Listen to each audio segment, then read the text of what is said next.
Hello, everybody. Welcome back to our end of year Q&A. I am JB, and of course, with me is Millie. Hi. We have Sophie, Hey. and we have Dan.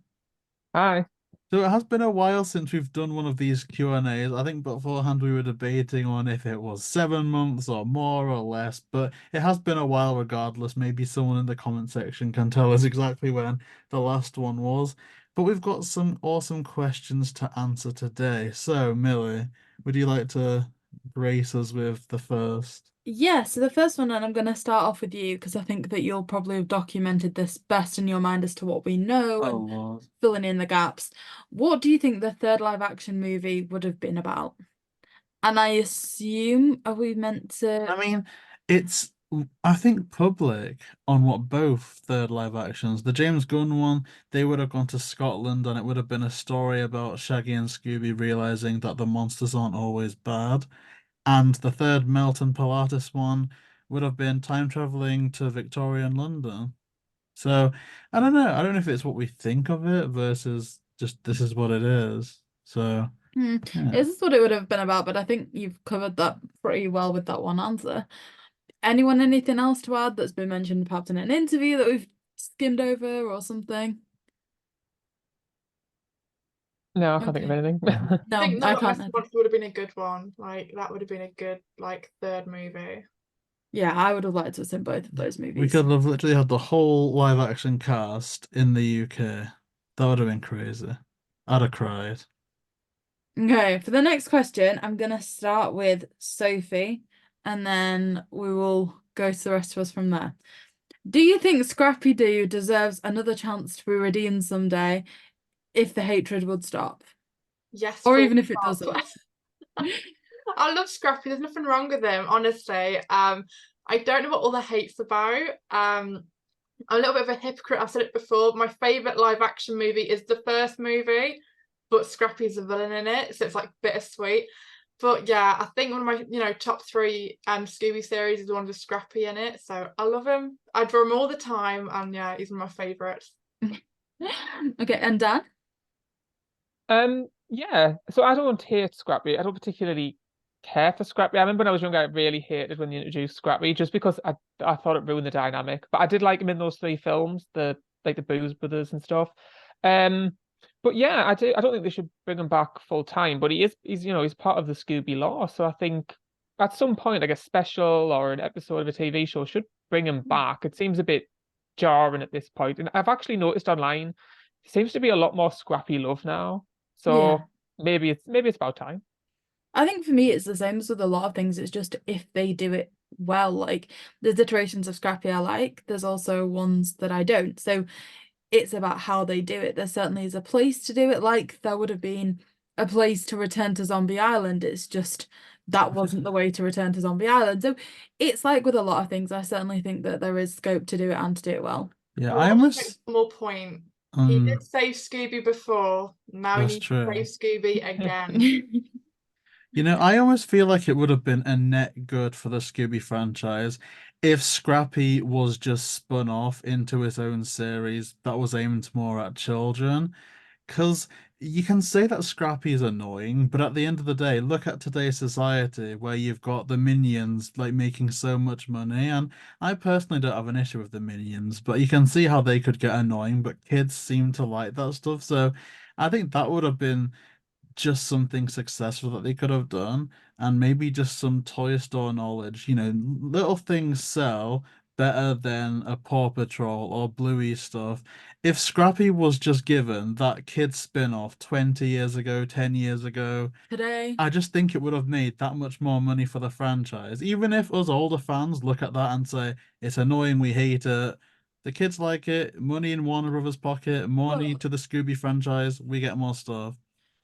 on the kind of advertising side of things and profiting, Warner Brothers, we were having this conversation kind of off screen a couple of days back. Warner Brothers just don't do it. So the new Wonka movie that's come out is doing so well. It's been out now for a few weeks. We've been to see it. We went to see it on Christmas Eve and there wasn't a spare seat in the cinema. My parents wanted to see it, so we've just been again and again. They put it in the massive screen where they do all the midnight screenings of Avengers movies. And again, it wasn't far away from being full. And yet there's no merchandise out there really for it, at least in the UK there's not. And of course, who's done it but Warner Brothers? Yeah, I'd love a Wonka Funko. I think that would be really cool. The scope to do so many things. They could have released their own sweet range with it. They could have done so much. And as always, it just doesn't fully translate. So It's for what you weird. It must be a management thing because I remember when the 2005 Willy Wonka came out, there was loads of chocolate in the shops that was Wonka themed. So I was shocked that they didn't do it for this one.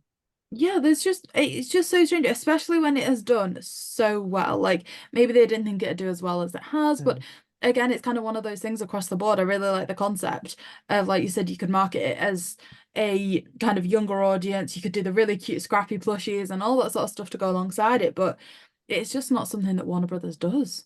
Mhm. Okay, so next question, JB, I feel like this one's directed at you because obviously us three would be 100% on board. Oh gosh. Season 4 of interviews. It's such an interesting one though, because and I was saying this off like off camera and stuff.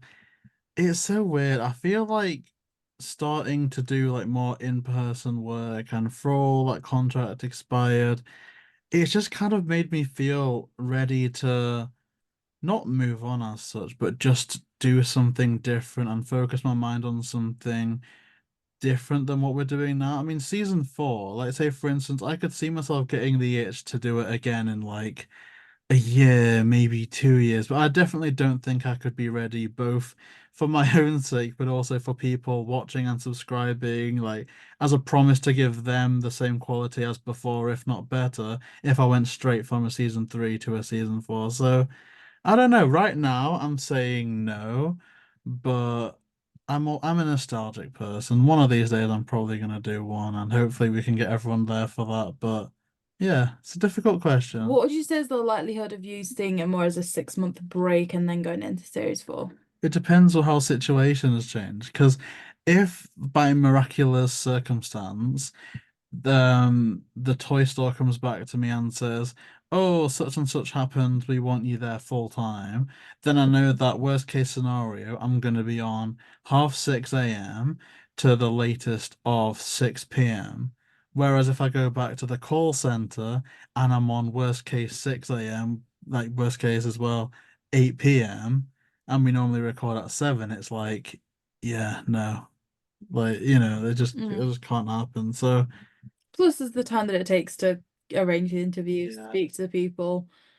And let's be real, like 1 in 5 people you reach out to are not going to want to be interviewed. So it's we could a do like a process. David Tennant Doctor Who thing where like in like 10 years, 20 years, if there's like 5 people that people loved it, like that we interviewed the most, we could like bring ourselves out from the retirement home and deliver some bangers and then just peace out again.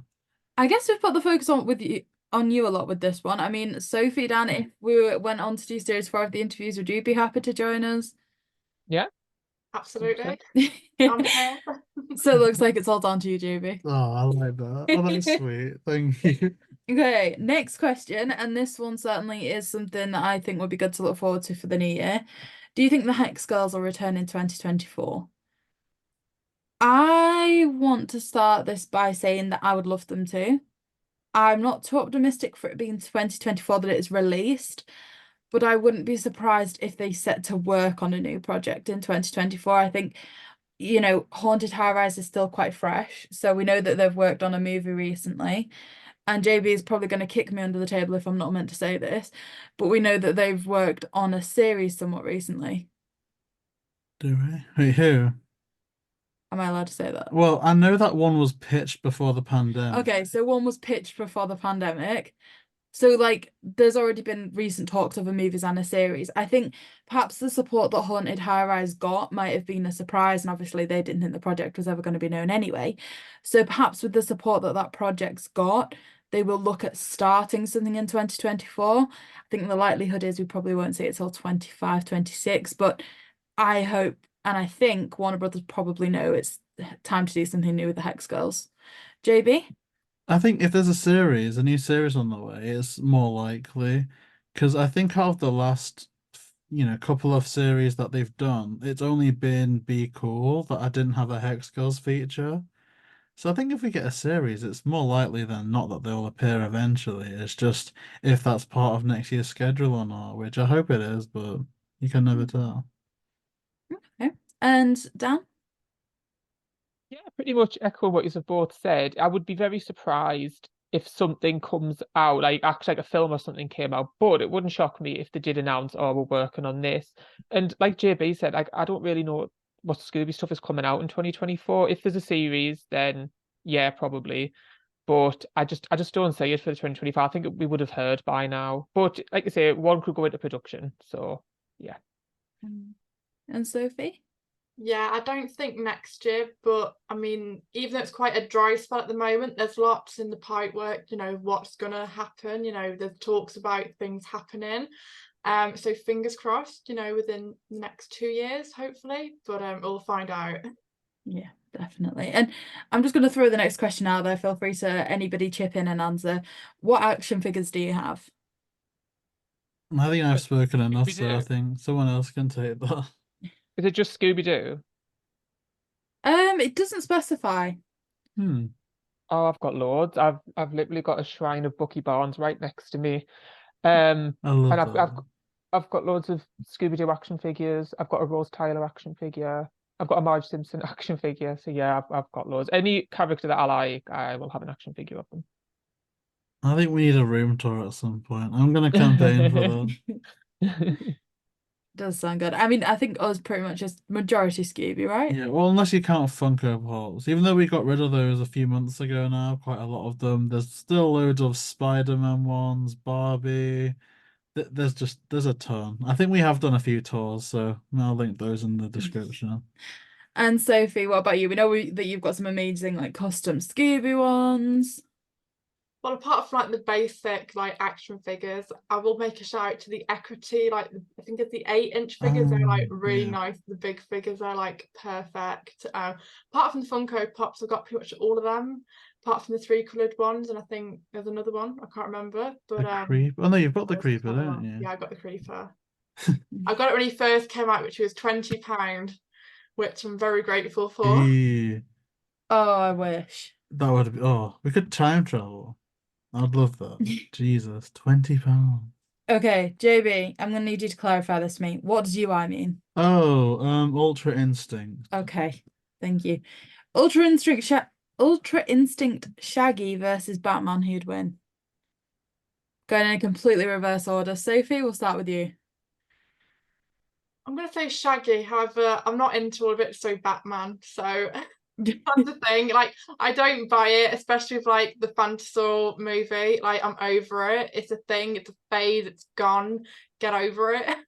I'm just annoyed by hearing it all the time. I think it's kind of a fun take, but I'm gonna go with Batman. And Dan?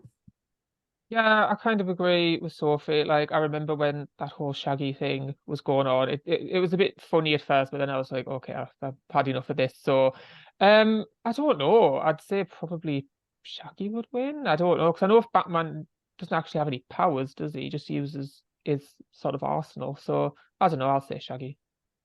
JB. Can I be a dick and say that it just depends on what version? Because Ultra Instinct Shaggy would probably piece up some of the more grounded and gritty versions of Batman, like the Christopher Nolan one. As cool as he is, it's definitely embedded within reality more, so he'd probably piece him up.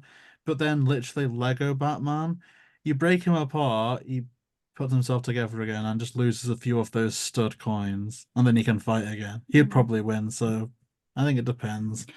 Yeah, I think they've met Batman so many times, it's kind of like, well, which one?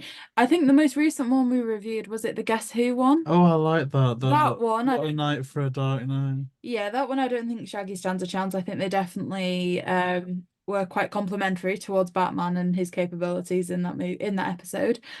But likewise, there's been ones where Shaggy would certainly win. I'm probably gonna say Batman as well, I think. Hmm. Okay, moving on to the next question. Are you open to the idea of completely new people taking over the roles of Scooby and Fred after Frank Welker? I know this one does go on to say that quite often when we're speculating about things, we do talk about currently established talent. So would you be open to a completely new voice? And I'd say yes. I think certainly if you look at Scoob, when you've got established actors like Zac Efron, they just try and make it Zac Efron. They don't try and shift that. And I think that is actually a big downside of using established actors. So I'd say the best way to stop people being critical and saying that somebody sounds too much like themselves is to bring somebody in that nobody actually knows. Yeah, this was a bit of a weird question to read because I remember when this came through and it was like, oh, it's disheartening to hear you talking about established, people. And I understand that, and I apologize for that. But it's kind of like when you're making content, it's a little bit like we're not just speaking, well, we are just speaking as people, but it's also like if people are going to watch this, it'll be like, say for instance, could Mark Hamill do Fred? And people will go, oh, I know Mark Hamill. He was featured in this, that. He played Luke Skywalker. I think based upon that, he would be a good Fred or not. Well, it's also difficult to say upcoming Yeah, actors like, let's because just if say they've not been upcoming, in like, something, how do we know do you them? think an upcoming actor could play Velma? Yeah. Can they do a Velma voice? If yes, they're going to be a good Velma. If no, probably not. And then that's it. That's where the line goes. So I do apologize to this person, but at the same time, they've chosen the one time out of months we've done the anonymous option. I want to say maybe part of it is shyness. Like if you do want to establish yourself as a voice person, put yourself out there a bit more. Send us a clip that we can talk about. I think that would be a lot more fun. So, yeah, literally. In fact, it would be my preference if the new cast of Scooby Doo people would be unknowns that were chosen purely on merit versus no issue with the guy. But I know that Warner Brothers right now have got Eric Bowser on their forefront of upcoming talent. He's going to be the next Fred or Scooby, 1,000,000%. And whether that's right or wrong, I don't know. Mm. Dan, Sophie, what about you? Yeah, I mean, it's a sad thought, but it's an inevitable thought because Warner Brothers are not going to just retire the franchise because Frank dies. I think, yeah, I mean, I didn't hate Zac Efron as Fred as much as I thought I would do, but I think as long as Warner Brothers, do their job, as long as they, audition people and get someone who sounds as close to Fred as possible, because it will be very jarring at first. I feel really bad for the actor who eventually gets it, because that's going to be Yeah. a huge thing to get over. But yeah, I think it's inevitable. They've recast the rest of the gang. They've done a really good job, obviously, with replacing Casey Kasem. God, I think everyone's voiced Velma at this point. As long as they don't do whatever the heck they were doing in the 80s when they got, was it Marla Funken to voice Velma, and that was just there's just no, that's unwatchable. So as long as they get someone who sounds like Fred, then yeah, I'm open to that. I wouldn't want the series to just die. Hopefully they do a nice little tribute to him. That would be nice. But I kind of want them to do it before, just for the sake of the. Well, like how Mario did, where you've got Charles Martinet as the ambassador for Mario and a new voice. I almost feel like that may be the less painful way, but then if Frank Welker's there, probably just use him because he's Yeah, you're great. not going to be able to force him to So, retire his voice. If he's the yeah, it's a voice of tricky Fred, one. he's It is going a to do tricky it. one. And Sophie? Yeah, I agree. I think I don't mind who, just as long as it's close to what Fred's like. It's like, you've mentioned like all the other gang, they've all had different voice actors. I think, the Beth being Shaggy and Scooby being similar but different, which isn't a bad thing. It works. We've all accepted it. But I know it's a sad thought, but obviously Frank's been doing it for so long, it will be a big change compared to the other like changes. But yeah, anyone, as long as they like sound like Fred, then go ahead. But it's like you said, like Casey Kasem did like Shaggy's dad in Mystery Incorporated. Frank did Fred's dad in, dare I say it, the Velma series. So it's like if there was like that crossover path and just like passing on the baton, that would be cute. But yeah, we'll find out. I mean, I think we can assume that they're not going to cast somebody for both voices again. Like, I think we're going to see the voices of Fred and Scooby separate Do here. you reckon? I was thinking for budget, Warner Brothers would try and get a jack of all trades, at least for two people that have the same Fred voice and Shaggy voice, and or something like that. I think they'll get different actors, and I also think that we're going to see. I think the new voice of Fred won't last more than 2 years because I think they're going to struggle to know what direction they want to take it. So they're going to take it one way, and it's either going to be met but with a lot of backlash, or they're going to decide they made the wrong choice. And I think it might get a little bit of Velma syndrome where we see a couple of different people come through, especially because they've not had any flexibility with the voice of Fred for the entire duration. This could be their opportunity to fully explore new things. And I do think there's going to be quite a few changes before they decide that they've got someone set in that they want to keep for the duration. That's possible. Okay, so again, this one's quite an open question. If anybody's got anybody in mind, just throw the names out there. But who would you cast as the Hex Girls if they appeared in one of the live-action Scooby Doo movies from the 2000s? Oh, good question. Who is the blonde one? That sounds like a ridiculous question. I'm seeing either Avril Lavigne or Billie Piper. Oh, Avril Lavigne, yeah, I like that one. Gosh, I feel old now. How am I gonna early 2000s? Yeah, I'm thinking early 2000s. Yeah, early 2000s. Could Cheryl Cole be Thorn? I don't suppose so. No. Who could be No. Thorn? Thorn, someone who was kind of sultry and stylish back. Britney Spears, you could dye her hair.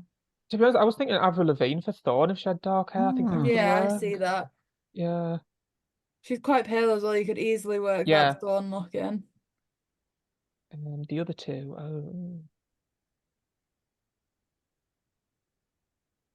Shakira. maybe. What did Oh, we used to difficult. listen to back in the early 2000s? There has to be Could be an some. actor that can sing, not just an artist. That's true. Could be an actor. Yeah, that's right. This is an interesting one. I do wish that maybe I'd like open this one up to the chat. Like Yeah. that would have been good to kind of come here with a Yeah, list. research first. That is an interesting one. That is an interesting. I feel like that's one that's gonna like be a slow burner throughout. Like it's gonna be in the back of our minds, and Yeah. we're just gonna be shouting her name out in the middle of a completely different question. So I guess moving on to the next question. Do you think the recent movies, certainly like movies in the last decade, have been too heavy on crossovers and nostalgia? Crossovers, yes. Nostalgia, it's hard to say because say Trick or Treat Scooby Doo was quite heavily reliant on, at least the setup was quite heavily reliant on the 1969 series, but then you're banking on your current audience having either grown up with reruns of that series or have grown up long enough for it to be on television in real time. And I don't know if that demographic is Scooby Doo's or Warner Brothers' priority right now. So I think nostalgia, no. I think for that, for me, would be say if they did try and do a season 4 or proper time season 3 of Scooby Doo, Where Are You, with that same style, but again, I don't know. So crossovers definitely nostalgia. It's a difficult one because nostalgia for what and nostalgia for who, kind of two different things. I kind of be agreeing with you on that. I'd say crossovers, yes. If we see another DC crossover in the next 5 years, I'm gonna scream. I'm sick of the sight of Batman in Scooby Doo, quite frankly. But nostalgia, no, I think the only real nostalgia kick I feel like we got was Trick or Treat, and to me that was brilliant. But also it was just kind of in keeping with what's happening in cinema at the time. Like fanfare and nostalgia has been such a huge part of everything. So there was a run of like a couple of years from the new Spider-Man movie, the newest of the Spider-Man movies, the Ghostbusters Afterlife that came out, all that sort of stuff. There was just an era of fanfare, bringing back original characters, all that sort of stuff. Even David Tennant, isn't it? Yeah, so I think if anything, that's just in keeping with what's happening in movies at the minute. But certainly for me, the crossovers, I'd be happy to see the back of them and just start getting down to some proper Scooby, really. Like I think some of the better Scooby projects for me personally, which is Ghost, Zombie Island, stuff like that, Loch Ness, none of them's a crossover. To me, the crossovers are like, I call them the filler movies. It's the, oh, what do we put out this year? Let's make it a marketing campaign sort of thing. Sophie, what about you? Yeah, the past 5 years have been heavy crossovers, which I don't mind, but because there's been so many, it's getting a bit tiresome now. Like I'm over it. Not, and then also they don't always hit the mark. They're quite bad as well. I mean, talking like the 10-year span, you know, I mean, I suppose we've passed it now. We're in 2023 now, 2024. Oh my God. But I feel like before the 5 years ago, like they were good movies. You know, they were basic, but they were good. If you're gonna get the nostalgia bit, it's because it's only, you know, the formula's there from the original Scooby and it works, and that's what you get comfort from. But with the crossovers, they've put it too much now, and it's just, like I said, tiresome, and it doesn't hit the spot like a normal Scooby would. So yeah, I don't think we need any more crossovers. Just like a good mystery though, not like a lame one, but a good mystery, and that's all we want. That's all we want. It is. And I think as well, you know, when you've got a series like Guess Who, and then have these like collaboration movies coming out alongside it and crossovers coming alongside that, it's like we've got enough with the series to kind of keep that to whatever that is, and let's get a break from that with the movies, because I think there was a lot all at the same time. Dan, what's your thoughts on, is there too much nostalgia? Is there too much crossover? Yeah, I think in terms of the crossovers, I must admit, I don't particularly care for them. I remember I was Brave and the Bold, the Batman movie. It was fine, but I remember just thinking, oh, I wish this wasn't so crossover. I do think, and you say like in Guess Who, there was a lot of crossovers in there. There's like Wonder Woman and Batman and The Flash. And I'm not even saying they were bad episodes. I think The Flash one's one of my favorites, but it's just, yeah, it is a bit too much. But I wish they would just focus on basic, like in the early 2010s, I thought it was just really good, solid films. In terms of nostalgia, no, I don't think they've really nostalgia baited as much as other stuff in Hollywood has. I mean, I know we got the 13 Ghosts and the Zombie Island sort of sequel things, but I think that was more just because it was the 50th anniversary. I don't think they were really nostalgia baiting at that point. And if anything, usually it's more just like, you know, you'll see, you know, as a joke, one of the original bad guys will appear, but that's more of just like a nod. They never really rely on it. So no, I don't think the Scooby franchise has relied on nostalgia. Like you said, it's just because it's such an old franchise. Ooh, that's a You're good inevitably going to be that's a nostalgic. good point, because you can almost argue that what we call nostalgia baiting now for the Scooby franchise has actually already happened with Monster of Mexico and Legend of the Vampire. Yeah, That's what you would call nostalgia bait now, but we had yeah. that 20 odd years ago. So, Mm. you know, it's a bit like that. And I'd never thought, like you were saying there, Dan, about like Curse of the 13th Ghost and Return to Zombie Island being nostalgia bait. I'm like, that's like an absolute massacre of my favorite childhood stuff. That's not I think they nostalgia wanted bait. it. Yeah, they wanted it to be, but they just really didn't stick the landing on them. But it's interesting what you're saying, because it is the title Return to Zombie Oh, Island that was like sorry. got me and JB like, okay, it's time to see what they've done. Like it does work for like bringing you back. Like it has to evoke some intrigue, but yeah, I like that. I didn't feel a shred of nostalgia. If Scooby Doo and the Mystery Pups did come out, what streaming service do you think would have picked it up? I'm gonna say it has to be HBO, right? It would be HBO, but screw HBO. Like, put that thing in the bin.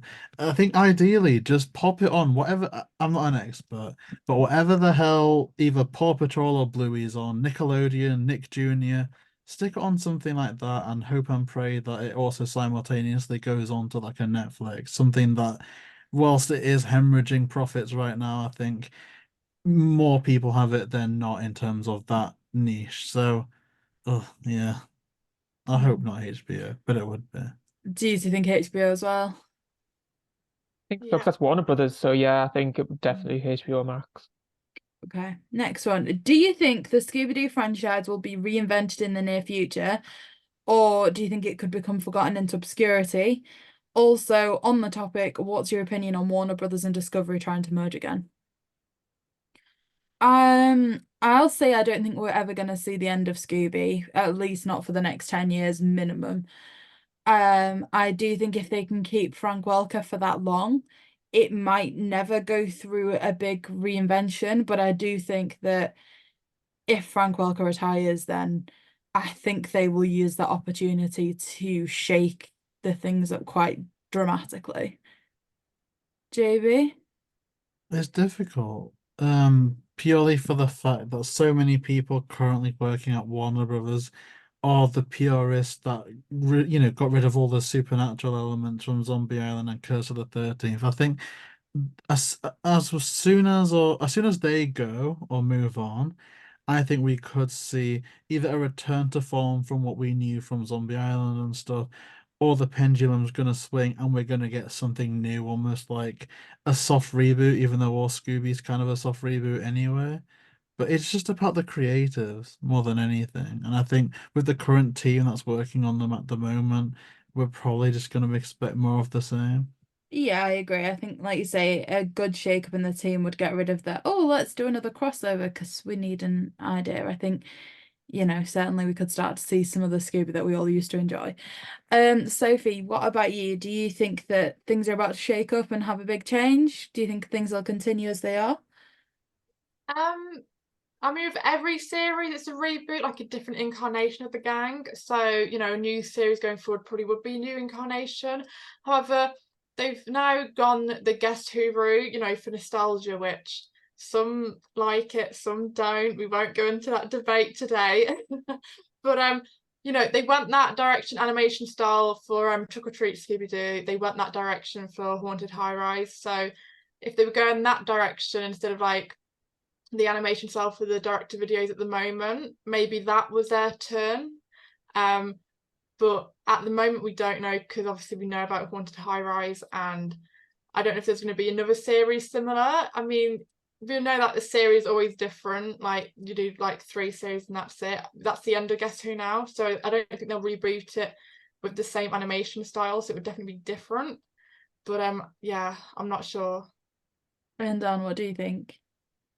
Yeah, but I don't think we'd ever see the Scooby series just disappear forever. I mean, it's just one of those franchises. It just sticks around. Like a lot of things, yeah, they might rest for a while sometimes, but they'll always come back. It's like superhero stuff, really. But in terms of, I don't know, because I know obviously back in the 90s, Scooby was sort of dead for a few years, and it came back with Zombie Island. I don't know if Warner Brothers would let that happen again, just because every studio at the moment in Hollywood seems obsessed with IPs. Like they're just everything that they put out there, they like to have, to already be an established franchise, which Scooby is. But in terms of a reinvention, I could definitely see it. But like Sophie says, a lot of this, like the different series are sort of like a little mini reinvention anyway. So I don't know, unless they decide to just, I don't know, maybe do a new live action or a new cinema release, something like that. But in terms of a full reinvention, I don't think so. A live action series for me would be like Ooh. huge news. Like Yeah. that would be incredible. Hmm. I think that's certainly kind of one of the things at the top of my wish list in terms of Scooby Doo series. So we can hope for that for 2024. On the second part of the question, I don't know enough about Discovery, I don't think. So anybody feel free to fill the gaps there. But do you think that there'll be any effect on Scooby with Warner Brothers and Hmm. Discovery trying to merge? I don't know enough to comment intelligently, apart from the Yeah. fact that because like we have the JayBee and Milly Facebook, the majority of people we're friends with on there are like people we've interviewed that are deep rooted in that industry and they're quite knowledgeable. And when those news articles started circulating, I didn't see one of them say anything good about that prospect. So right now I'm thinking it's probably a bad thing, but I don't want to pretend like I know anything that I don't. So, maybe we'll do a video on it once I've researched it more. Okay. Next question, and this is one that I think we all hope for at the very least. Do you think we'll ever see Scooby Doo Holiday Haunt get released? Perhaps across another streaming platform like Netflix or Amazon Prime, or do you think the time's passed? JayBee. I think so, because it's completed and it's seasonal. There's the hurdle that you have to go through in terms of the tax write-off, which is the only thing against it. Although I am aware that it is reversible as long as all of that money is returned. What that looks like, I have no clue. But I am aware that that is probably the case. It's just, what would be the point of Warner Brothers doing that if they do change the regime and they go in a different direction with it? Like, I don't think it's ever going to be too late, just because I think it is so separate from that other movie. It's just a case of when, and I see it happening, but I've no clue when it would come out, where it would. My preference is probably theatrical and then DVD, but I don't know. I think, like I say, it's something that we certainly all hope for. I see that it could literally be, I think with Warner Brothers, it's just any time. Like with Scooby, they never seem to hype things up anymore. You don't get trailers, you don't get massive promotion. You'll just wake up one day and it's announced on the internet. And I think that it would be the most unceremonious thing in the world. I think it would be you wake up one morning and it's like, oh my gosh, it's there. You can buy this tomorrow. There'll be no build up to it. It will just be put out there into the world, and I hope it is. Sophie, Dan, what's your thoughts? Do you think that there's still a good chance that we get to see it? Yeah, no, 100%. I think it's one of those. It's completed, so it wouldn't shock me. Even if it's a leak, it'll eventually get out there. I've seen loads of things from the past, like old films and things. Eventually, years later, they've been put on the shelf. They'll eventually come out. Like, it wouldn't shock me if one day, like, I don't know, maybe they'll be struggling for content for Christmas and say, oh, you know what, we're sitting on this Scooby Doo Christmas film. We'll just put that out. But yeah, I do agree. It'll literally be like, I don't know, it'll be like the 22nd of December, and they'll be like, oh, by the way, yeah, on Christmas this is coming out, and that'll be it. 100%. Got to love Warner Brothers. Sophie. Yeah, it's definitely going to come out. We'll definitely be able to see it. I do think at the moment we're hitting like a real dry spell for Scooby media, which isn't necessarily a bad thing. Obviously, Dan said about the 90s and it came back in full force, which was amazing. Yeah, I just think now, like we said, it's completed. They're going to, keep it where it is, and when they need it, they'll like show it. I wouldn't be surprised if we don't get anything next year. And then, like Dan said, last minute in December next year, bam, there you go. Like, here's your Scooby for the year, sort of thing. But yeah, it's definitely going to come out. Like, no word about it, one way or another. Especially like it's been completed, so I have no doubt about that. Yeah, I hope so too. I certainly think Warner Brothers seem to have a track record of, oh no, what do we do with Scooby? Well, they'll probably dump it in July and then spend the whole time running around the office bumping into walls, wondering why it hasn't done as well as they thought. You're not wrong about that either. I can see that happening too. The next question is one that I actually think is a really interesting question. I like this one. What does make the Hex Girls so popular in the Scooby Doo franchise? Because it's easy enough for us to say we love them, but I guess why? And I feel like me and JayBee answer every question first, so I'm going to ask Dan to go first this time.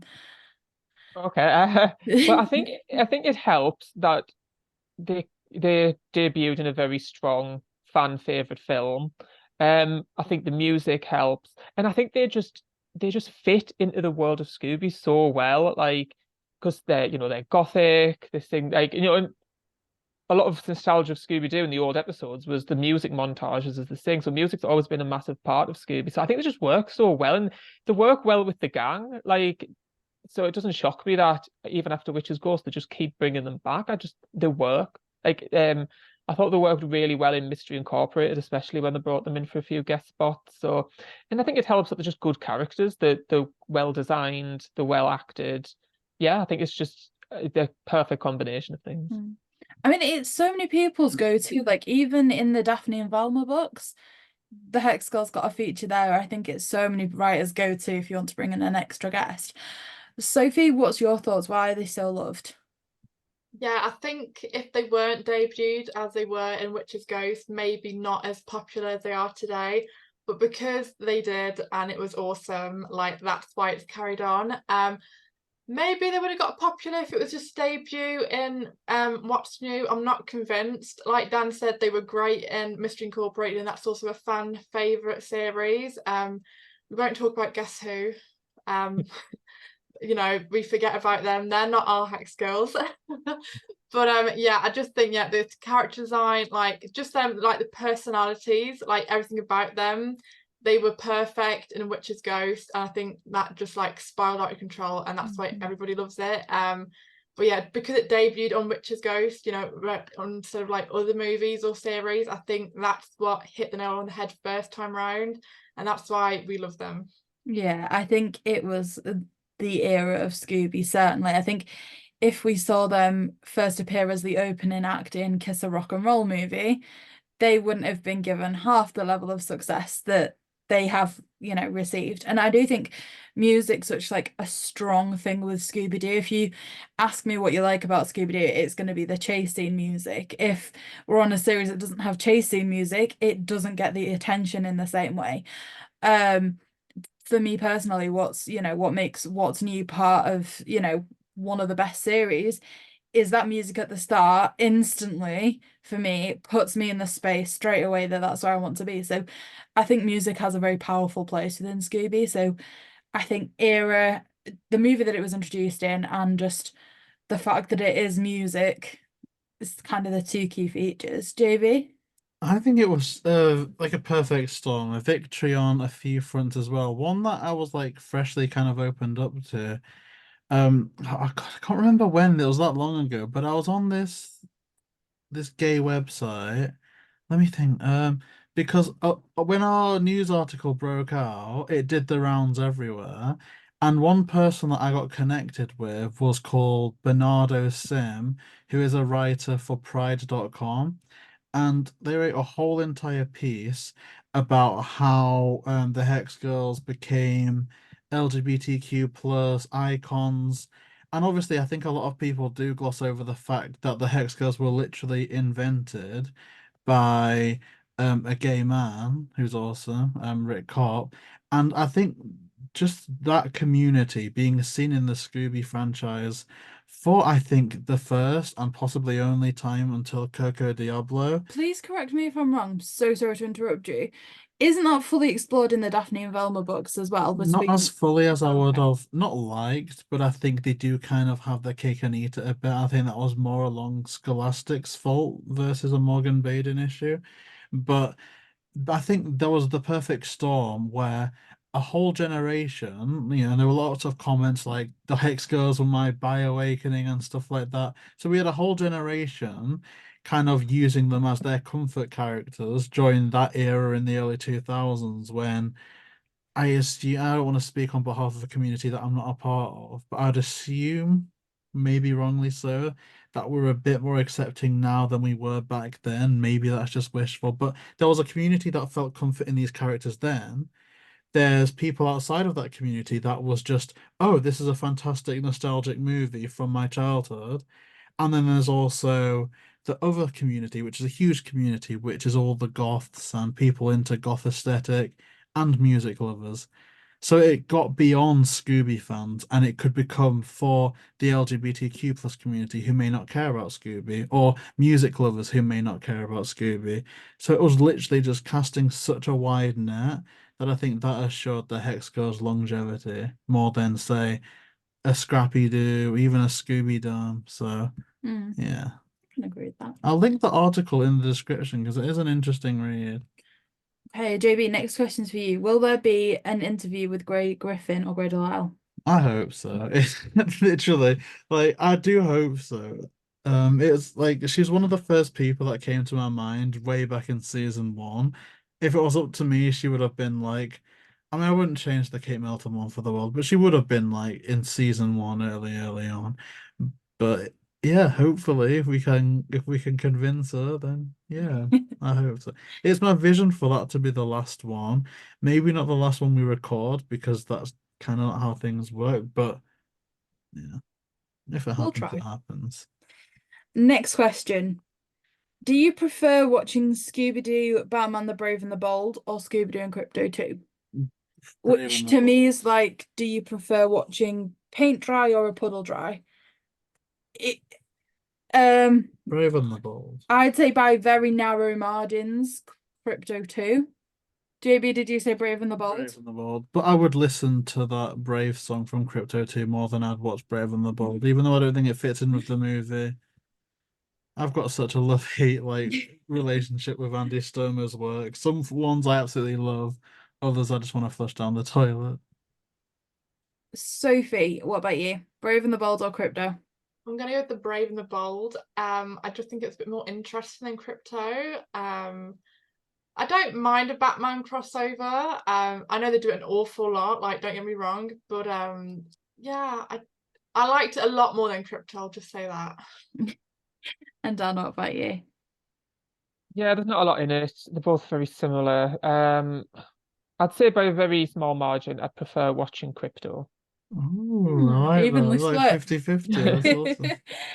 Okay, JB, you might need to help me with this next question because it's not making 100% sense to me.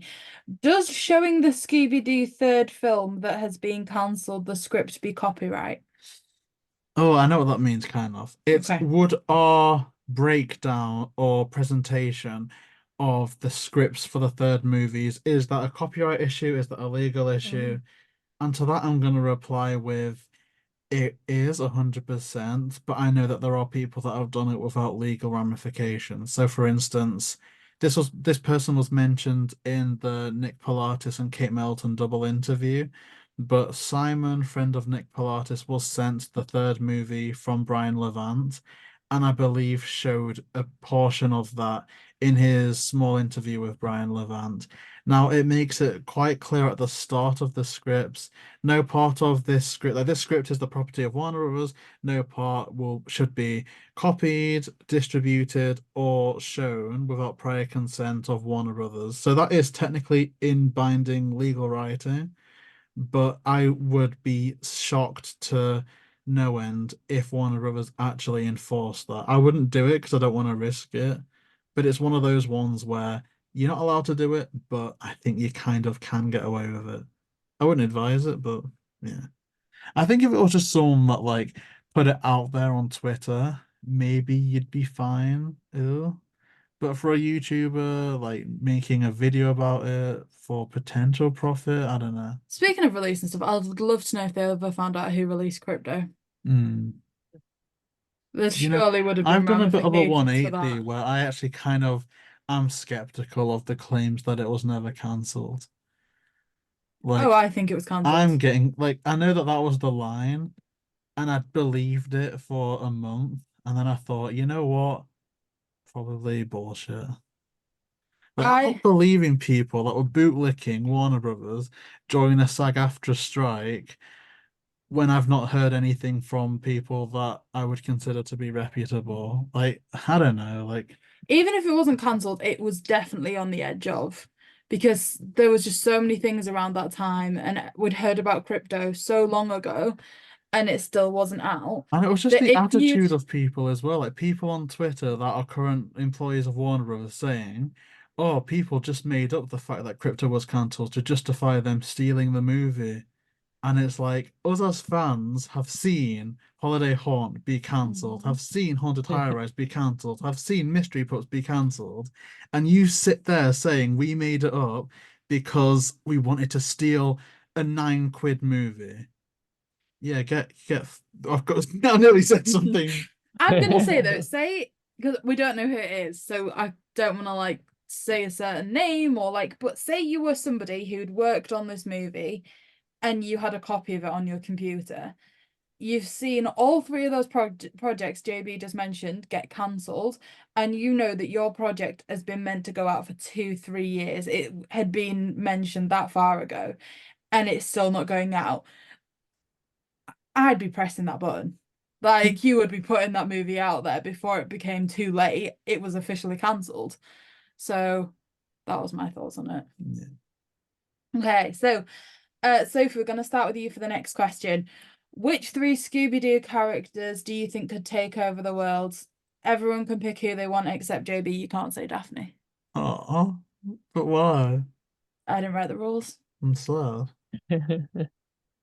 It Like, suggested Scooby, Shaggy, Daphne, Fred, Velma, Thorne, Luna, Dusk, Sheriff Stone, Mayor Nettles, Flim Flam, Vincent Van Gogh. I love Vincent Van Gogh.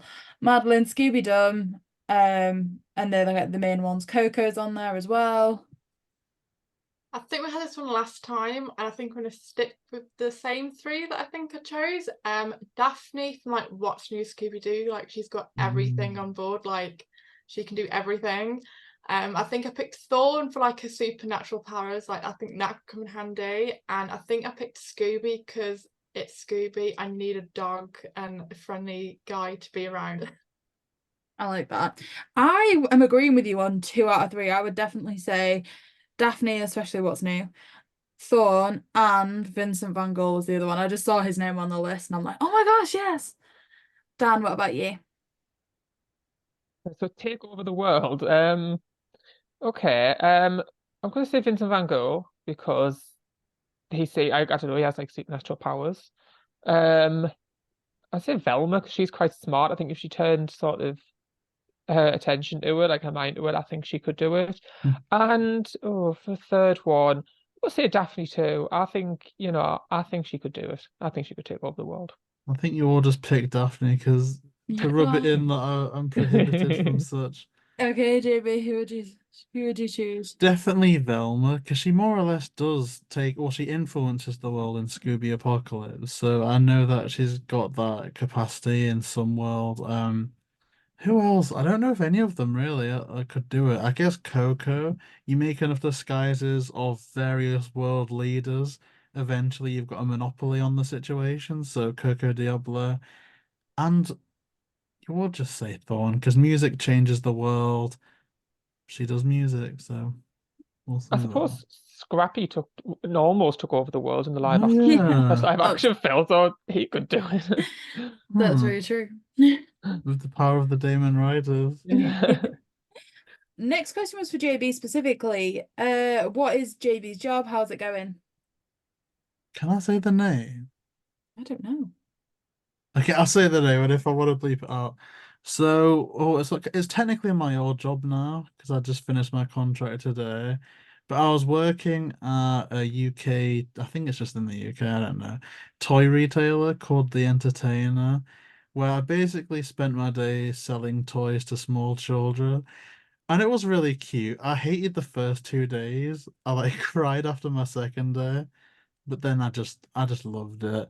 No, I mean the team was amazing. I won't use real names, but there was one there who was like my guardian angel throughout that first week. Yeah, it's all right. It's all right. I'm gonna miss it, but it was good. It was fantastic. You did very well. Oh, thank you. Okay. What was everybody's top 5 movies of 2023? I think five's a lot to think of, so maybe we just throw our favorite ones out there that we've seen. The most recent one we saw was Wonka. That was brilliant. I really wanted to see Songbirds and Snakes, and I haven't. Oh. JB, I'm guessing Barbie's up there for Well, you. this was a shame because I would lump Wonka and Barbie not by like the same in terms of how much I enjoyed them. But I think there were movies made for specific people at the end where the ending would impact you depending on your life and worldview. So I've never had that much of a close relationship with my mum, be it personally or otherwise. And so I was fully into the story of Barbie and the journey that everyone was going through. Similarly with Wonka. Wonka may be my biggest surprise of the year where I literally went in expecting nothing and I really enjoyed it. But I think a lot of the third act was dependent on how much love and fond memories or connection you have with your mum. And so when people around me were in tears at the ending of Wonka and at the ending of Barbie, I was like, oh, I'm really happy for you because the movie is good enough that I appreciate you as a character. It's just not really affecting me how I'd imagine it would affect, quite a lot of other people. Both times you got sat next to somebody who ended up crying at the end of those 2 movies. And one of them was there with her 2 daughters and they went, Mum, I saw you crying. And like they weren't very nice about it. But yeah, I think it was just difficult for you to be sat next to those people. And like you say, I think for the last bit to hit, you kind of needed to get it. Yeah. Mario? See, I love Mario. That was just fun though. I don't think it would be one that I'd give an award to, but I watch it a lot. I'll probably watch it a lot more. Guardians is the one that spoke to me more than any others this year because I can relate to that because we've got Rocket Raccoon who is a little bit of he finds it hard to socialize with people and to get on with people, and there's some stuff he's got to go through ultimately. Like, that's kind of the found family story is more something that I can relate to. So Guardians, I think, is way, way, way up there. What else? Five Nights at Freddy's that came Yeah. out. We had Little Mermaid. Anybody want to put Krypto there? No. No? I At never saw least The asked. Flash. Sophie, what about you? Have you seen any new movies this year?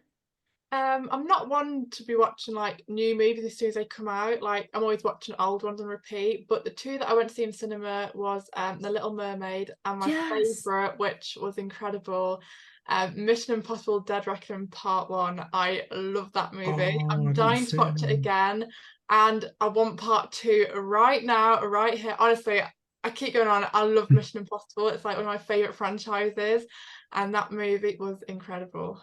And The Little Mermaid, I can't believe we didn't mention that. That was Across the incredible. Spider-Verse. Yeah. That's up there as well. One that I was excited about and it kind of fell flat, and then you're going to tell me it wasn't even this year. Fast and Furious 10. Was that this year? Sure, I it think was it this was this year. year. Yeah, I'm sure it was this year. And for me, I was expecting great things and got very little in return. Oh, Insidious, the Red Door. I think that Mhm. was this year. That was It's that was really fine. It good was year for alright. cinema, I think. Dan, what about you? What have you seen this year? Anything you really enjoyed? Yeah, God, I'm at the cinema nearly every week. But then I keep forgetting. I've just been desperately Googling there what films came out. Was there a Scream this year? Oh yeah, Scream was Oh this yeah, year. Scream. Oh, of course, yes. Ah. Scream 6 was really good. I loved Wonka, and I can confirm I am one of the people who was tearing up at the end Yeah, me because too. honestly, I'm so close to my mom, and Oh, Willy that's Wonka and the lovely. Chocolate Factory was my favorite childhood film growing up. So yeah, towards the end, like when he opens the chocolate bar, I was crying. I can't wait to watch it again. I loved Barbie. I loved Guardians of the Galaxy.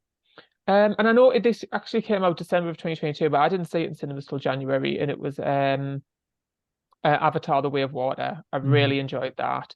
And I'm trying to think of horror films because I see horror films a lot. The Nun 2 I actually thought was good because I wasn't the biggest fan of the first one, but I went to see the second one and I thought that was really good. So yeah, but I'm probably missing out some. But yeah, I think The it's been a only decent horror I year. can think of is Insidious. Oh, I guess we had Saw X. I didn't see it, but Oh, Saw it's X was pretty a big good. one this Yeah, year. it's pretty good. Oh, Shazam! Fury of the Gods. I'm just trying to like name things.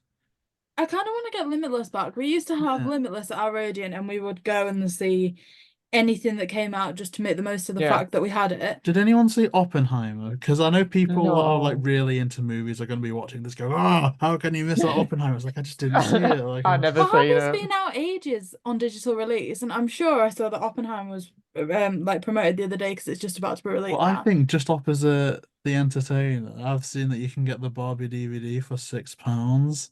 So when I return my t-shirt, I'm gonna be nipping across and I'm gonna be getting it because that's just what I like to do. Oh, Oh, I and the think Hunger it. Games. I missed the Hunger Games. That was really good as well. Oh, I didn't get to see it yet, and I'm dying to see it. is it Oh, it still was in? excellent. If It's there's like Did you not. one watch Indiana showing, Jones? I didn't watch Oh, it. you know I thought it was what? really good. I I enjoyed saw it. it on Disney Plus actually when it came out, and I thought it had some lovely I moments. liked it. I went to the cinema to see it. Is there, I guess, kind of elaborating on this question, anything coming out in 2024 that people want to see? Oh Lord.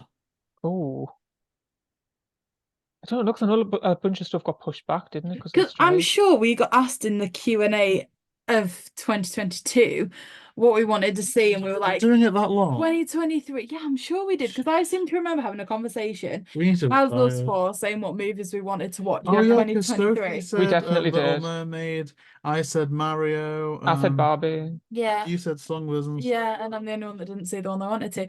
Hmm. But I feel like I can't think of one for this year. I know you want to see the Planet of the Apes or something of the Apes. Yes, the Oh, yeah, that Kingdom of looks the good. Planet of the Apes. Kingdom. Oh yes, and whenever Deadpool 3 comes out, the set photos I've seen from that already. Mm. But other than that, I can't think of anything. I think is Deadpool coming out next year? I think it was Oh meant no. to. I don't know if it still is. I was gonna say that's what I'm thinking. I know Snow White got pushed back. I'm Googling now what's coming out.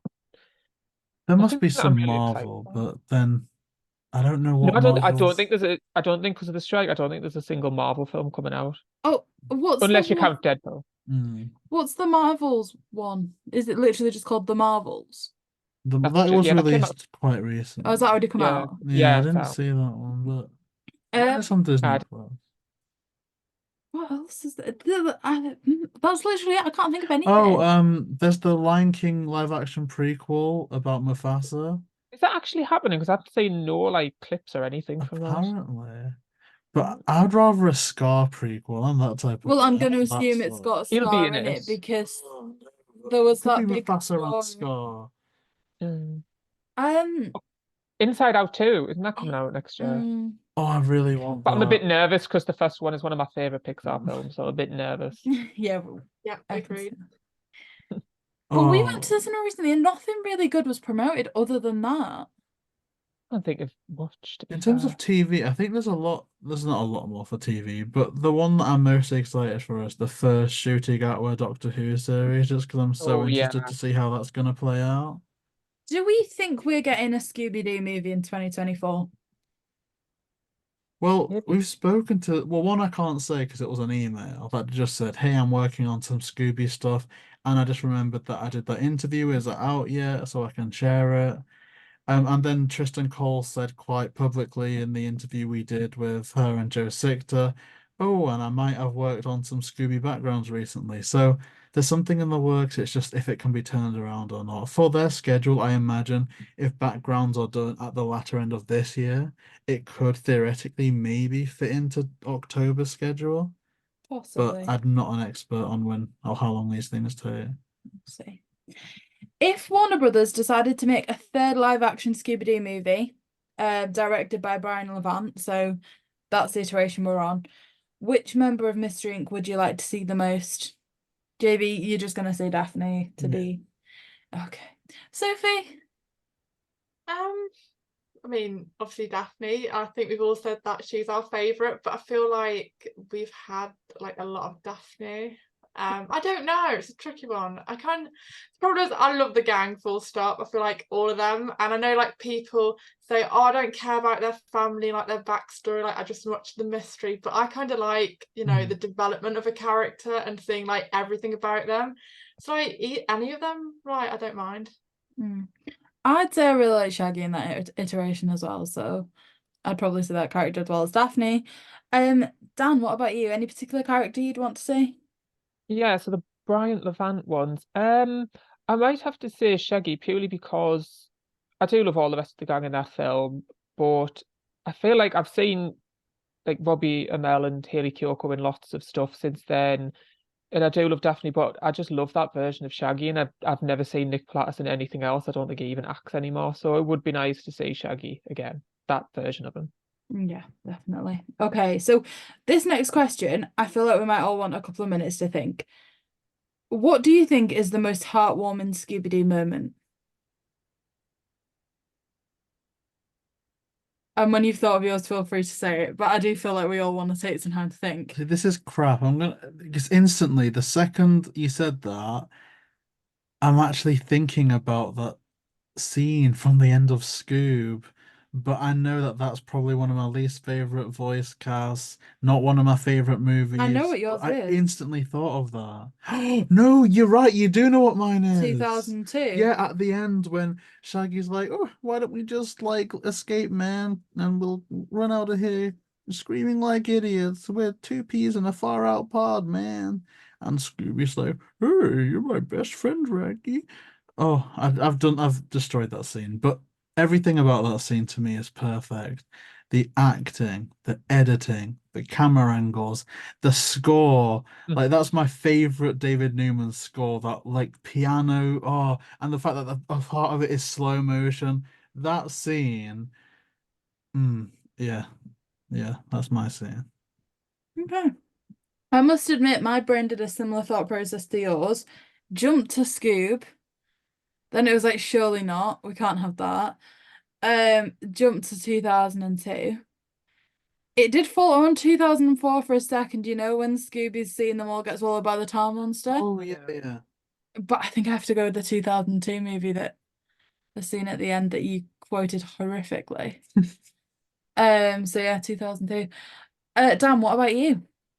Yeah, so I'm trying to think. There's two parts. I don't know about most heartwarming. I don't know, two really sweet moments I can think of in the 2002 one. I do like when they realise that Scooby's kidnapped, and Daphne says, "What use am I? All I'm good for is getting kidnapped." And Fred says, "Well, you never let that stop you before." And she smiles. I like that. And I really like the end, the very end, where they ask Fred a question for the interview, and he says Mm. he starts to answer, then he says, "Oh, I think the Velmster can take it from here," and you can just hear Linda Cardellini's voice when she's answering about every day. Like, just I don't know. I think that's a really sweet moment, and also I think Fred before that, when he calls her the Velmster, she gets emotional and says, "You've even given me my own nickname." So I think those are very sweet moments, very heartwarming. There certainly is. The live action movies are quite good for the heartwarming moments, I I think. love that. Sophie, what about you? I was just looking at my phone and then it suddenly hit me. Okay, so I've got a few. 2002, like that was brilliant. I always think back to it's not my favourite movie, but I don't know, it's like a heartwarming scene. When in Where's My Mummy, when Scooby realizes that Velma's turned to stone and he's like crying out and Daphne gives him a big hug. Like that is so cute. And Scoob. But I'm not an emotional person, but I'm not gonna lie, I did tear up, and I know it's like a shock to myself as well. Scooby Doo, Guess Who, Haunt of a Thousand Voices, the end when Yeah. Scooby says thank you for everything to Frank Welker, that got me. Like that was me gone, and I think that's my favourite heartwarming like moment, definitely. I love that. I love that a lot. That was so heartwarming and such a great tribute to Frank Welker that I remember on Twitter at the time, there were so many people expecting a retirement, like like a retirement notification, like shortly after that. That just didn't happen. But yeah, that could have easily been like a swan song, I think. That's awesome. Okay, next question. JB, what led to the reunion interviews? That's a good question. I think they just kind of it was purposeful. It wasn't an accident, but they also just kind of happened as well. I don't know what led to that. No, I actually couldn't tell you. I know that I wanted to do like a reunion, and there was two that I had in mind, which was the first one, Kate Melton, Nick Pilatus, and the last one, Marty Grabstein, Paul Scheffler. And then I was like, okay, let's if now that those two are in place in my mind, let's almost right a few wrongs. Because one of my biggest regrets is how incompetent I was and unconfident I was in the first season of the interviews. And it's like I've kind of done a few of the guests a disservice in that we got some great people in season one, but I don't think that a lot of them were done the justice that I would have done, that we would have done in season two and season three. And so initially it was just gonna be season one people. There was a few that didn't work out though. Obviously, I don't think I can say one of them, or I'm gonna choose not to say one of them, but that was literally that was a sad one. I think what else? I did reach out to John Colton Barry, expecting a no because I know he's doing Phineas and Ferb at the moment, and yeah, he didn't get back to us. But I would have had him with Zach Moncrief.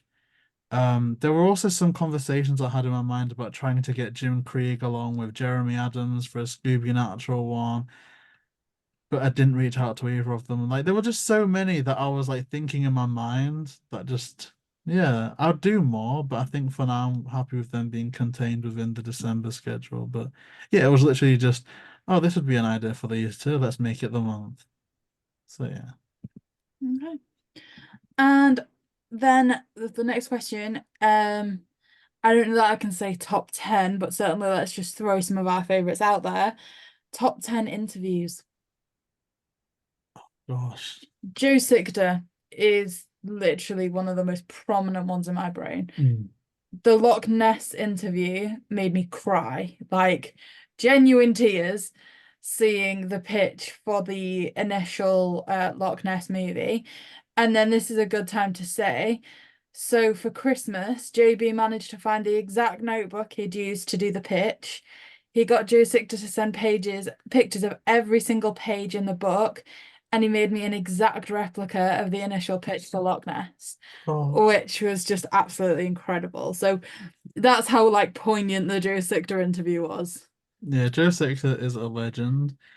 It's a shame though, because the Joe Sickter reunion, I kind of am regretting in hindsight because it didn't do the viewership I was expecting, but I know exactly why. I think it's tricky to have someone that you've known before, along with someone who is new to the series, because at that point you're then struggling between what is this? Is this Joe 6 to 3, or is this an introduction to Tristan Cole? And try as I might, I don't think the balance is entirely there for that interview. And so, yeah, I know why, but yeah, I love Joe Sector a lot. Obviously, like the obvious ones, Neil Fanning. To me, I actually could have done the Neil Fanning one for interview 150 and called it a day and been very happy with life there. Jennifer Hale. Oh, yeah, Jennifer. Oh, Jennifer Hale. I think it might make it into my top 5 is the one that's going out tonight as of recording, as of releasing this. I think it went out yesterday. Yeah. And that's Marty Grabstein and Paul Scheffler.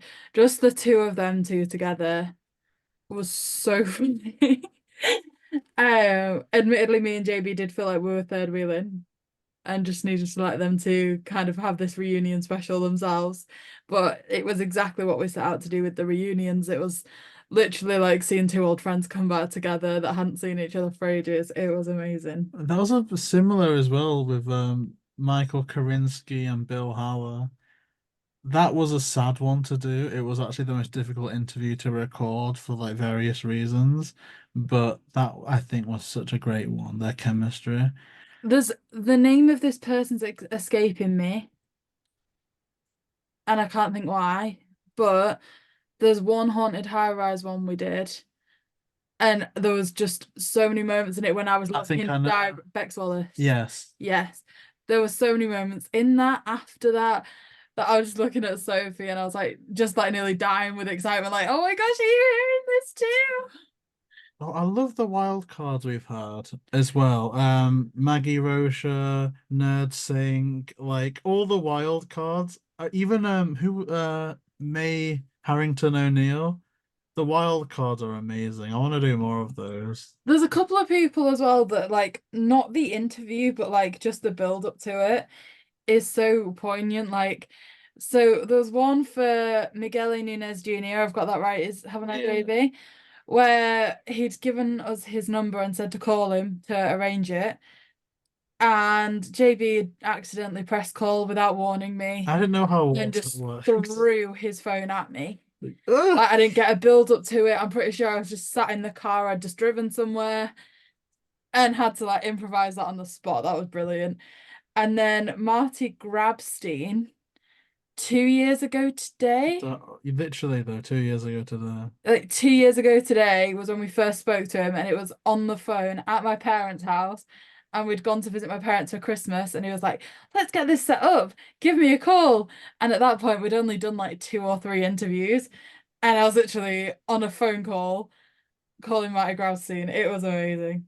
I mean, I know we've kind of dominated this. Yeah, I don't mind a free for all, genuinely. If we just keep shouting out names, I'm happy. But I'll open up the floor because I'm curious and I also want to reminisce because I'm a nostalgic guy. Yeah, I'll take it. Yeah, for me, Maggie Rocha obviously is my #1 interview. And again, like you said, it was a wild card. It was one of those like, oh, okay, we're interviewing this person, but it was just amazing. It was such a good flow. I love that about the interview. Jennifer Hale, obviously that obviously featured the moment where she sang for us. The Joe Sictor one for me was really good because not only was obviously it really sort of like It was your first as well, wasn't it? Yeah, I think that's what makes it special for me as well. It was my first interview, but of course, just him when he got the book and everything was amazing. I'm struggling to think of sometimes it's not necessarily the interview, sometimes it's just the people are really lovely, and I think, oh, weren't they sweet? But yeah, top 10. Wow, no, I'd probably have to look at a list of people we've interviewed and put them together because I'm struggling to think. And sometimes the names, I'm sometimes like, oh, that producer we talked to, I sometimes forget what the names are. Yeah, you think of the name of the project that they worked on, you're like, oh, definitely worked on Be Cool. Yeah. And Sophie, what about you? There's like so many, they're so good. I mean, I think for this year, Jennifer Hale like topped it. Like that was incredible. And like Dan said, she sang to us, which we like lost our minds at. But yeah, I think another thing is for us personally, after the recording and like getting to know them on a more personal level, like they're just such cool people, and like there's not one bad word to say about most of them. Like they're all generally like genuine, and it's like so fun to talk to. I will say personally my favorite was always going to be Tom Conkle. I don't know why I keep going back to him, but that interview, like the guy was so down to earth, and I could just talk to him for hours. Oh yeah, that was part of last year's December Yeah, schedule, I I'm a think, right wasn't it? sucker for like Be Cool Scooby Doo. So Yeah, I will say, I know it's a sad one, Tom but that Bill Conkle. Haller and Michael Mm. Prunski one, as much as it's really sad, I find that the most interesting maybe. Also your Neil Fanning one, I'm so good. I wasn't like like it was 1 a.m. when you filmed it, like that was not gonna happen. But well, I don't know. I have watched that about 5 times, I'm not gonna lie. So this is the thing. I'm glad that we're still not in that time where we're like doing back-to-back 2002 interviews, because trying to do anything with people in Australia, time zone Oh, wise. Holly Brisley, that was another lovely one. Oh yeah, she was amazing. There's just so many. And speaking of Maggie Rocha, that was initially when, I won't say who again, but it would have been a review of Mystery Incorporated, the live action one, I'll say that much. And we were thinking of, we kind of still want to review that, but how do we review that without speaking with people that may or may not be associated with that? So instantly, I think it was your idea. I don't want to claim this idea because it's a good idea, but I don't want to seem like a creep. Okay. But we then did briefly discuss doing a Maggie Rocha and the nerdy hands who was the second cosplay we spoke to double interview. And it would be, oh, but because these people are known online, we're going to go into the online world of Scooby and review Mystery Incorporated live action series. But then that one didn't happen purely because I just didn't see how that would have worked.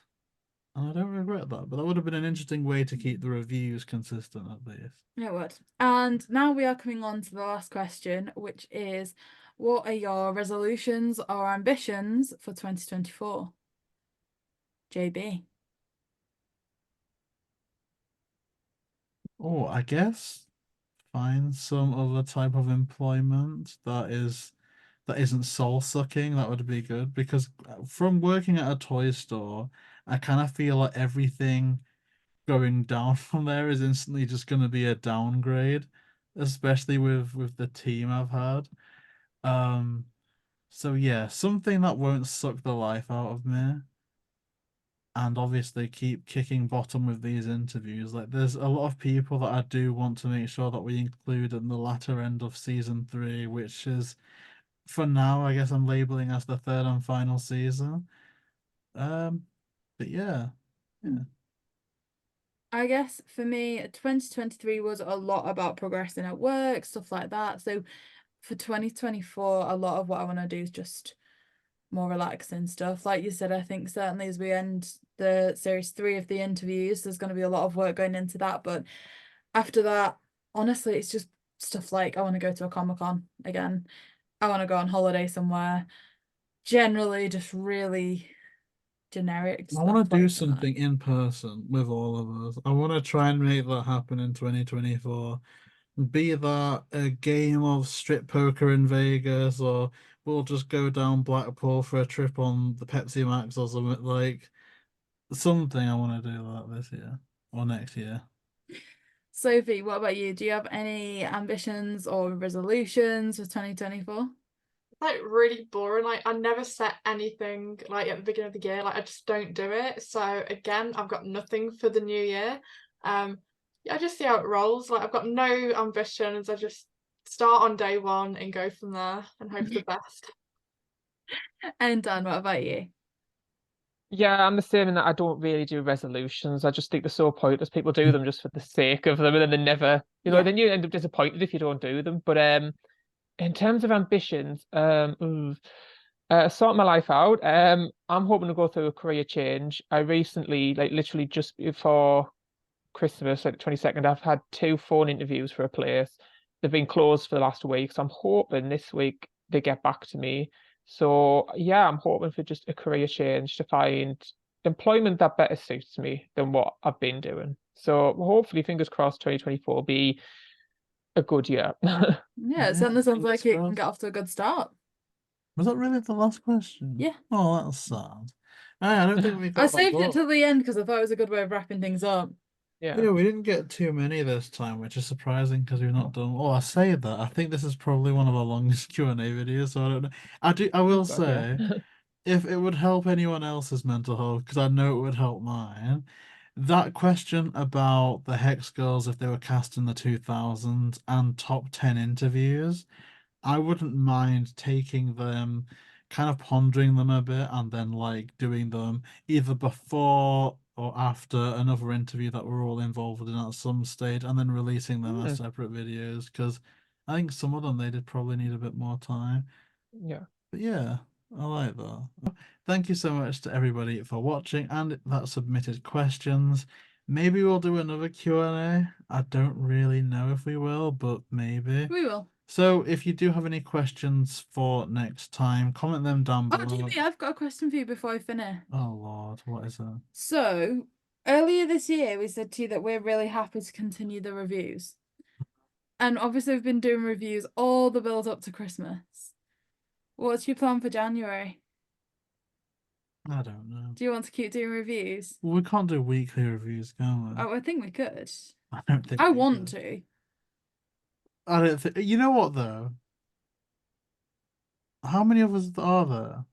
4. 1, 2, 3, 4. See, that would be interesting. Okay, there are on average there are 4 weeks in every month. So we each choose I a wouldn't be movie. against us all choosing a movie, putting it in a hat, and like having a little shaky, or just randomizing them and reviewing those on that week. Like, obviously, we'll have to like all be open about it, so we all don't choose. Oh, Return to Zombie Island. Yeah. We're gonna review it, but like, so we all have different ones. But So while I've got you saying that on a video, would you two be happy with that? Have you enjoyed doing the movie reviews I as wouldn't well? be against that. Yeah. If we all had one.